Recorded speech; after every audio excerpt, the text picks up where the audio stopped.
Hey guys, welcome back to our channel Jo designs. ఈ డిజైన్ని almost అందరూ చూసే ఉంటారు.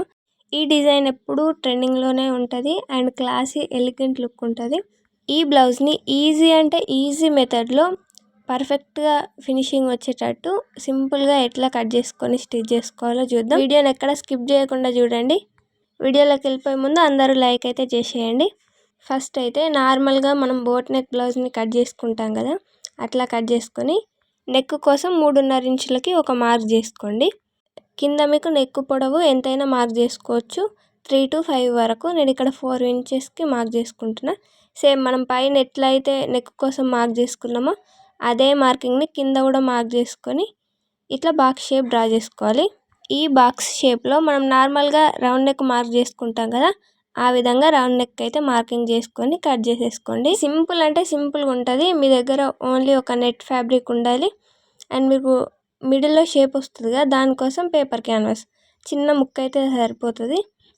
ఇట్లా నీట్గా కట్ చేసుకున్న తర్వాత మనకు నెక్ అయితే ఈ విధంగా ఉంటుంది. ఈ మిడిల్లో మనకు నెట్ ఫ్యాబ్రిక్ అనేది వస్తుంది కదా, మనం లైనింగ్ ఫ్యాబ్రిక్ని కట్ చేసుకున్నప్పుడే మెయిన్ ఫ్యాబ్రిక్ కూడా కట్ చేసుకుంటాం కదా. మెయిన్ ఫ్యాబ్రిక్ని రైట్ సైడ్ వచ్చేటట్టు పెట్టుకొని దానిపైన మనం కట్ చేసుకున్న ఈ లైనింగ్ని పెట్టేసుకొని నెక్ రౌండ్ చుట్టూ ఒక 1/2 ఇంచు డిస్టెన్స్తోని స్టిచ్ చేసుకోండి. మనం నార్మల్గా నెక్ని తిప్పేసుకుంటే స్టిచ్ చేసుకుంటాం కదా, అదే విధంగా ఇక్కడ కూడా స్టిచ్ చేసుకోండి. ఇట్లా స్టిచ్ చేసుకున్నప్పుడు ఖర్చు అనేది ఖచ్చితంగా 1/2 ఇంచు ఉండేటట్టు చూసుకోండి. అది ఫస్ట్ నుంచి లాస్ట్ వరకు 1/2 ఇంచు వచ్చేటట్టే చూసుకొని స్టిచ్ చేసుకోండి. మీకు ఎక్కువ తక్కువ కాకుండా పర్ఫెక్ట్గా వస్తుంది. ఇట్లా మొత్తం నీట్గా స్టిచ్ చేసుకున్న తర్వాత లోపల ఉన్న మెయిన్ ఫ్యాబ్రిక్ని మొత్తాన్ని కట్ చేసుకోండి. లైనింగ్ ఫ్యాబ్రిక్తో సమానంగా మెయిన్ ఫ్యాబ్రిక్ని అయితే కట్ చేసేసుకోండి. నీట్గా కట్ చేసేసుకున్న తర్వాత టక్స్ ఇచ్చేసుకోండి. మనం నార్మల్గా నెక్స్కి ఇచ్చుకుంటాం కదా నార్మల్ బ్లౌజ్లకి, సేమ్ ఇక్కడ కూడా అంతే టక్స్ ఇచ్చుకోండి. తర్వాత ఇట్లా హ్యాండ్తో ఒకసారి రబ్ చేసుకోండి. ఇట్లా రబ్ చేసుకుంటే మీకు స్టిచ్ చేసుకునే అవసరం ఉండకుండా క్లాత్ అనేది కరెక్ట్గా ఫోల్డింగ్ అయిపోద్ది.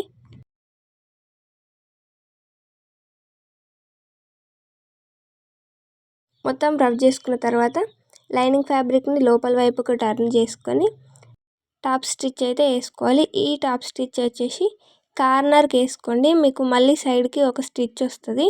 సో మీరు ఎంత కార్నర్కి వేసుకోగలిగితే అంత కార్నర్కి వేసుకోండి. చూడండి, నేను ఇక్కడ చివరన వేస్తున్నా. ఇట్లా లాస్ట్కి వేసుకుంటే మీరు ఇంకొక స్టిచ్ చేసుకున్నా కూడా లుక్ అనేది పర్ఫెక్ట్గా ఉంటుంది, నీట్గా కనిపిస్తుంది చూడడానికి కూడా.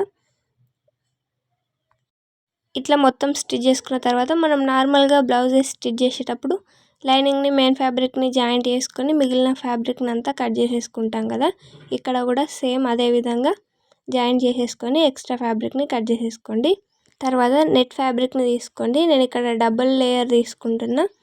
మనం తీసుకున్న నెట్ ఫ్యాబ్రిక్ని ఇట్లా నెక్ రౌండ్కి కరెక్ట్గా అడ్జస్ట్ అయ్యేటట్టు సెట్ చేసుకొని పిన్స్ అయితే పెట్టుకోండి. ఇట్లా నీట్గా పిన్స్ పెట్టేసుకున్న తర్వాత ఇప్పుడు మనం ఫస్ట్ అయితే స్టిచ్ చేసుకున్నాం కదా ఒక స్టిచ్, అదే స్టిచ్ పైన మళ్ళీ ఒక స్టిచ్ చేసుకోండి. సైడ్కి వేయకండి, దానిపైననే స్టిచ్ చేసుకోండి. పిన్స్ అయితే ఖచ్చితంగా పెట్టుకోండి, మీకు నెక్ విడ్త్ అనేది జరిగిపోకుండా కరెక్ట్గా ఉంటుంది. ఇట్లా పిన్స్ పెట్టుకొని మనం ఫస్ట్ వేసుకున్న స్టిచ్ మీదనే మళ్ళీ స్టిచ్ వచ్చేటట్టు చూసుకొని స్టిచ్ చేసుకోవాలి. ఇట్లా స్టిచ్ చేసేటప్పుడు మీరు చూసుకోండి, నెట్టెడ్ ఫ్యాబ్రిక్ అటు ఇటు జరిగినా కూడా కొంచెం సెట్ చేసుకుంటూ స్టిచ్ చేసుకోండి. ఇట్లా మొత్తం స్టిచ్ చేసుకున్న తర్వాత పిన్స్ తీసేసి పైన ఏమైనా ఖర్చు ఉంటే కట్ చేసేసుకోండి. తర్వాత దీన్ని రాంగ్ సైడ్కి తిప్పేసుకుంటే మనకు ఎక్స్ట్రా నెట్ ఫ్యాబ్రిక్ అనేది ఉంటుంది కదా చుట్టూ, దాన్ని 1 ఇంచ్ డిస్టెన్స్తో చుట్టూ ఒక మార్కింగ్ చేసుకోండి. ఇట్లా చుట్టూ మార్కింగ్ చేసుకున్న తర్వాత మనం మార్క్ చేసిన విధంగా కింద ఫ్యాబ్రిక్ కట్ అవ్వకుండా ఓన్లీ ఈ నెట్ ఫ్యాబ్రిక్ కట్ అయ్యేటట్టు చూసుకొని నీట్గా కట్ చేసేసుకోండి.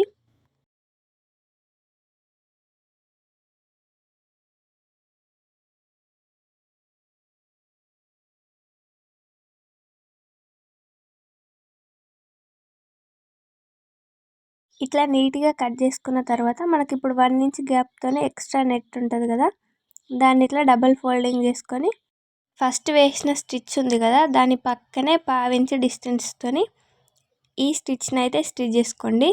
సేమ్ ఈవెన్గా వచ్చేటట్టు చూసుకోండి ఫస్ట్ నుంచి లాస్ట్ వరకు. మనం ఫోల్డ్ చేసుకున్నప్పుడు కరెక్ట్గా ఫోల్డ్ చేసుకోండి. అండ్ స్టిచ్ కూడా ఈవెన్గా ఫస్ట్ ఎంత అయితే తీసుకున్నామో అదే స్టిచ్ చివరి వరకు వచ్చేటట్టు చూసుకొని స్టిచ్ చేసుకోండి. ఇంకా వీడియోని ఎవరైనా లైక్ చేయని వాళ్ళు ఉంటే లైక్ చేసేయండి. అండ్ మన ఛానల్ని ఎవరైనా సబ్స్క్రైబ్ చేసుకుని వాళ్ళు ఉన్నా కూడా సబ్స్క్రైబ్ చేసుకోండి. మన ఛానల్లో ఇలాంటి న్యూ మోడల్స్ డిజైన్స్ ఉన్నాయి, ఒకసారి వెళ్ళి చెక్ చేయండి మీకు టైం ఉంటే. మీ ఫ్రెండ్స్ అండ్ ఫ్యామిలీలో ఎవరైనా స్టిచ్చింగ్ చేసే వాళ్ళు ఉంటే ఈ వీడియో ఖచ్చితంగా వాళ్ళకి షేర్ చేయండి. వీడియో చూసిన ప్రతి ఒక్కరు లైక్ చేయడానికి ట్రై చేయండి. మీరు లైక్ చేయడం వల్ల ఈ వీడియో మీలాంటి ఇంకొంతమందికి రీచ్ అవుద్ది. సో అందరికీ హెల్ప్ అవుతుంది కదా, ఖచ్చితంగా లైక్ అయితే చేసేయండి. ఇట్లా మొత్తం నీట్గా స్టిచ్ చేసుకున్న తర్వాత ఈ విధంగా మనకు పర్ఫెక్ట్ ఫినిషింగ్తోని నీట్ లుక్ అయితే కనిపిస్తుంది. ఇప్పుడు క్లాత్ని ఇట్లా షోల్డర్స్ రెండు ఒకే దగ్గరకు వచ్చేటట్టు వీడియోలో చూపించినట్టు పెట్టేసుకొని పిన్ పెట్టుకోండి. ఇప్పుడు మనం నెక్ని ఎట్లా స్టిచ్ చేసుకోవాలో చూద్దాం. ఫస్ట్ అయితే 2.5 ఇంచులకి ఒక మార్క్ చేసుకొని మనం నార్మల్గా నెక్ షేప్ ఎట్లా అయితే డ్రా చేసుకుంటామో అట్లా నెక్ షేప్ డ్రా చేసుకొని కట్ చేసేసుకోండి. ఈ డిజైన్కి నెక్ డీప్ 2.5 3 ఇంచులు అంతే, అంతకన్నా ఎక్కువ తీసుకోకండి. లుక్ అనేది అస్సలు బాగోదు. 2.5 అయితే పర్ఫెక్ట్గా సరిపోతుంది. ఇప్పుడు క్రాస్ పీస్ తీసుకొని మనం హెమ్మింగ్ చేస్తే స్టిచ్ చేసుకుంటాం కదా, సేమ్ అదే విధంగా 1/2 ఇంచు డిస్టెన్స్తోని క్రాస్ పీస్ని నెక్ రౌండ్ చుట్టూ స్టిచ్ చేసుకోండి. ఇట్లా మొత్తం స్టిచ్ చేసుకున్న తర్వాత టక్స్ ఇచ్చుకోండి. మనం వేసిన స్టిచ్ అనేది కట్ అవ్వకుండా నీట్గా టక్స్ ఇచ్చేసుకుంటే మీకు షేప్ అనేది పర్ఫెక్ట్గా తిరుగుతుంది. ఇప్పుడు రాంగ్ సైడ్ వైపుకు మలుచుకొని ఇట్లా 2 డబుల్ ఫోల్డింగ్ చేసుకోండి. ఎగ్జాక్ట్గా క్లాత్ లెంత్ 1/2 ఇంచు వచ్చేటట్టు చూసుకొని పైననే ఒక స్టిచ్ చేసుకోండి. ఈ క్లాత్ని మీరు ఫస్ట్ ఎంతైతే మడుచుకున్నారో అదే లెంత్లో చివరి వరకు ఉండాలి. ఎందుకంటే ఇది నెట్ ఫ్యాబ్రిక్ కాబట్టి బయటకు కనిపిస్తుంది కాబట్టి కరెక్ట్గా ఫోల్డ్ చేసి స్టిచ్ చేసుకుంటే మీకు లుక్ అనేది పర్ఫెక్ట్గా వస్తుంది. ఇట్లా మొత్తం స్టిచ్ చేసుకున్న తర్వాత మళ్ళీ సేమ్ మనం ఇంతకుముందు 1/2 ఇంచు డిస్టెన్స్తో సెకండ్ స్టిచ్ చేసుకున్నాం కదా, ఇప్పుడు కూడా అంతే అదే విధంగా 1/2 ఇంచు డిస్టెన్స్తో చుట్టూ స్టిచ్ చేసుకుంటూ రండి.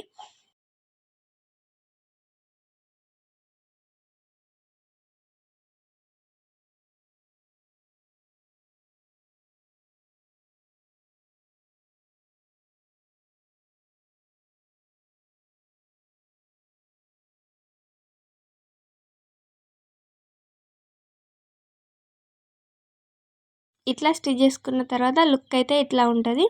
మీరు ఇట్లా అయినా ఉంచుకోవచ్చు, లేదంటే ఇప్పుడు నేను చూపిస్తున్న డిజైన్ కూడా పెట్టేసుకోవచ్చు. దానికోసం పేపర్ క్యాన్వాస్ పీస్ని తీసుకొని ఇట్లా డబుల్ ఫోల్డింగ్ చేసుకోండి. కీ హోల్కి ఎట్లా మార్కింగ్ చేసుకుంటామో ఇక్కడ కూడా సేమ్. ఫస్ట్ అయితే పైనకు ఒక 1/2 ఇంచు డిస్టెన్స్ ఉండేటట్టు చూసుకొని అక్కడ నుంచి మీకు ఎంత వెడల్పు కావాలంటే అంత వెడల్పు మార్క్ చేసుకోండి. నేను ఇక్కడ 3/3 ఇంచులకి మార్క్ చేసుకుంటున్నా. ఇప్పుడు మిడిల్ పాయింట్ దగ్గర 1/2 ఇంచ్కి ఒక మార్క్ చేసుకోండి. ఈ 1/2 ఇంచ్ ఎవరికైనా సరిపోతుంది అండ్ పర్ఫెక్ట్గా వస్తుంది, చిన్న వాళ్ళకైనా పెద్దవాళ్ళకైనా. సో 1/2 ఇంచే పెట్టేసుకోండి. ఇట్లా నీట్గా షేప్ డ్రా చేసుకున్న తర్వాత చుట్టూ ఒక 1/2 ఇంచ్ కన్నా కొంచెం ఎక్కువ ఉండేటట్టు చూసుకొని ఎక్స్ట్రా మొత్తాన్ని కట్ చేసేసుకోండి.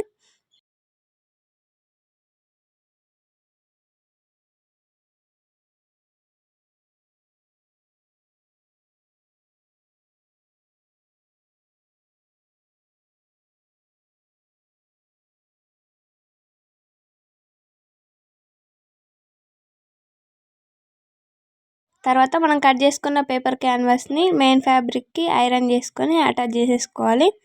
చుట్టూ 1/2 ఇంచ్ ఎక్స్ట్రా ఉండేటట్టు చూసుకొని కట్ చేసుకొని మీరు ఇట్లా మలుచుకొని స్టిచ్ చేసుకోండి. నేను ఇక్కడ స్టిచ్ చేసుకోవడం మర్చిపోయినా. మీకు అట్లా ఫస్ట్ టైం మడుచుకొని స్టిచ్ చేసుకుంటే స్టిచ్చింగ్ చేసేటప్పుడు ఈజీగా ఉంటుంది. మీరు ఎట్లా అయినా స్టిచ్ చేసుకోవచ్చు. ఇట్లా ఈ డిజైన్ని మిడిల్ పాయింట్లో వచ్చేటట్టు చూసుకొని పెట్టేసుకొని క్యాన్వాస్ పేపర్ పక్కనే స్టిచ్ పడేటట్టు చూసుకొని స్టిచ్ చేసుకోండి.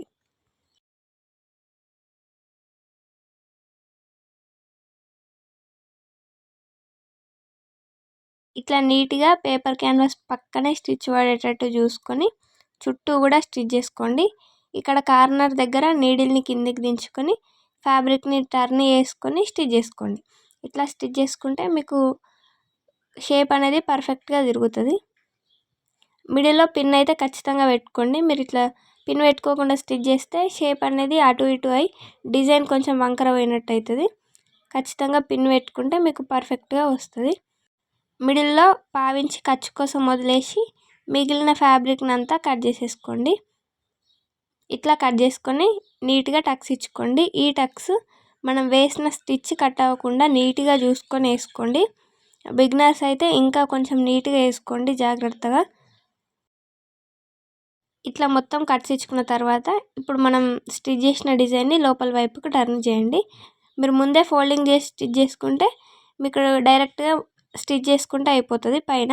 నేను ఇక్కడ ఫోల్డ్ చేయలేను కాబట్టి మళ్ళీ ఫోల్డ్ చేసుకొని స్టిచ్ చేస్తున్నా.